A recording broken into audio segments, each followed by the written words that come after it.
I'm cured. I'm done. You've called into a lot of radio shows in the past couple of weeks, and we've all heard the tapes by now. Yes. Pretty passionate stuff. Some would say angry. Some would say spiraling. Passionate. I think my passion is misinterpreted as anger sometimes, and I don't think people are ready for the message that I'm delivering, and delivering with a sense of violent love. But it soon turned to hatred aimed directly at the show's co-creator, Chuck Lorre. It's nothing this side of deplorable that a certain Chaim Levine, yeah, that's Chuck's real name, mistook this rock star for his own selfish exit strategy, bro. Last I checked, Chaim, I've spent, I think, close to the last decade, I don't know, effortlessly and magically converting your tin cans into pure gold. Well, you've been warned, dude. Bring it. Well, you've been called an anti-Semite. I know, it's ridiculous. Yeah, this is Mark Berg. Mark Berg, my manager. Jeff Russin, my interviewer. I mean, no, I've never had that in my past. You can look as deep and as far as you want, and it's just not there because I'm not that guy. No, that's silliness. CBS didn't see the humor and canceled the entire rest of the season. You've told me you're at war with them now. Well, we're definitely at war, yeah.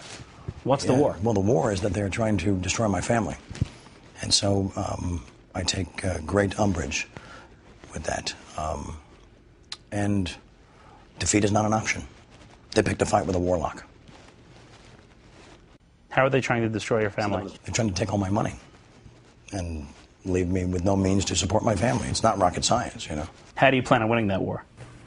With zeal and focus and violent hatred. You either love or you hate. You live in the middle. You get nothing. Didn't CBS have a right to shut your show down? They're reading about you partying at all hours of the night, taking drugs, abusing alcohol. It's their show. Epic behavior. No, because after reading about that, then they observed a guy hitting every mark, nailing every line, every joke. What's your strategy? With a full house, screaming. Ever miss a day of work? Not a day that cost anybody any money. I missed practice. We're talking about practice. To quote the great Allen Iverson, practice. Come on, guys, we're talking about practice. Charlie Sheen and Chuck Lorre haven't spoken since the shutdown, but in our interview, Sheen wanted to address Chuck directly. If Chuck Lorre is watching right now, I imagine he probably is. He should be. What do you want to say to him? It's funny you'd ask. I actually have my questions right here. Because Chuck is the only man in the known universe who can answer these. And people are begging for an answer to these questions. Chuck, number one, why is it when I was ready to return to work, you told me there are no scripts ready to shoot? This obviously begs the second part of the question. What would we have shot had you not ordered the suits into my home to shut down my party? So you're saying he didn't write any scripts to even shoot a show? I can't speak for him. I'm just putting these out there because I think they warrant an explanation. Clearly, he didn't bring gum for everyone.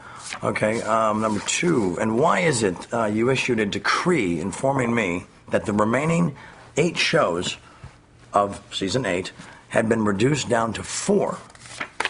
I don't recall getting a vote on this, by the way. Stating as well that season 8, our highest rated season to date, most shows are in decline by then and headed toward Will and Graceville, was suddenly to halt production 2 weeks earlier than scheduled. You're the only man that can answer this. Just got to remind these people. Number 3. When you were told that the crew would suffer gravely as a result of your dictatorial laziness, would you please explain what you meant by your statement, quote, they are not my problem, end quote. I'm sure there's like 120 some odd people that would love to hear the answer to that. Then Sheen pulled out the Alcoholics Anonymous handbook and took another swipe at Lorre and AA. Right out of here, Chuck. So if this is, in fact, your handbook for living, I direct your attention to page 417. You know what's coming. And acceptance is the answer to all my problems today. When I am disturbed, it is because I find some person, place, thing, or situation, some fact of my life unacceptable to me. And I can find no serenity until I accept that person, place, thing, or situation as being exactly the way it is supposed to be at this moment. Accept me, Chuck. Charlie Sheen seems confident he'll stay sober without the written guidelines of AA, but it's never come easy. not for him. Thank you very much. A lot of your fans have been worried about you, worried about your They can health. worry all they want, but are you going to OD? Are you going to no, die? that's for amateurs. Come on, no, I'm fine. I've always had a plan, and I've always executed it perfectly. Sometimes I overshoot the mark, whatever. How do you avoid slipping back into that again? I don't know. I just won't do it. I mean, I will not believe that if I do something, then I have to follow a certain path because it was written, and it was written for normal people, people that aren't special, people that don't have tiger blood and, Adonis DNA. Strong people have relapsed. Strong people have started using again. How do you avoid that? Fools, trolls, weak, defeated. They allowed defeat to be an option. I will not. I'm not saying I'll never have a glass of champagne again or a glass of wine because those are, things that you celebrate with. I have no interest in cocaine. What's next for you? How do you convince a producer of a movie, of a TV show in this town to take you back on their set after basically being let go from the sitcom on CBS? Well, I mean, first of all, come Wednesday morning, they're going to rename it Charlie Brothers and not Warner Brothers. Duh. Winning. And it's not convincing anybody. It's like, guys, IMDb right there, 62 movies. And a ton of success. I mean, come on, bro. I won Best Picture at 20. Wasn't even trying. Wasn't even warm. I've got Roman Coppola with a brilliant script. I've got David Ward with Major League 3. I've got Nick Cassavetes with God is a Bullet. I mean, it's like the list goes on. You have offers?